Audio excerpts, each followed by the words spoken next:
वाटेत या गणपती बाप्पांच्या मंदिराला भेट दिली. या मंदिरातले दोघंही गणपती बाप्पा ही संगमरवरी दगडाचे बनलेले आहेत, जे अतिशय सुंदर आणि लोभस दिसतात. बाप्पांचं दर्शन करून मी परत यायला निघाले आणि वाटेत ही दुथडी भरून वाहणारी गिरणा बघितली, जी अतिशय स्वच्छ पाण्याने वाहत होती.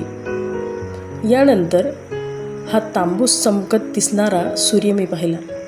पक्षीसुद्धा आपल्या घरट्यांकडे परत जात होते. ते बघून मला भा. रा. तांबे यांच्या कवितेची ओळी आठवल्या. पहा पाखरे चरुणी होती झाडावर गुळा, कुठे बुडाला पलीकडे तो सोन्याचा गुळा. अगदी तसंच दृश्य पाहून मी दिवसाचा शेवट बघत होते आणि मी प्रवास संपवून घरी पोहोचले. Okay, bye.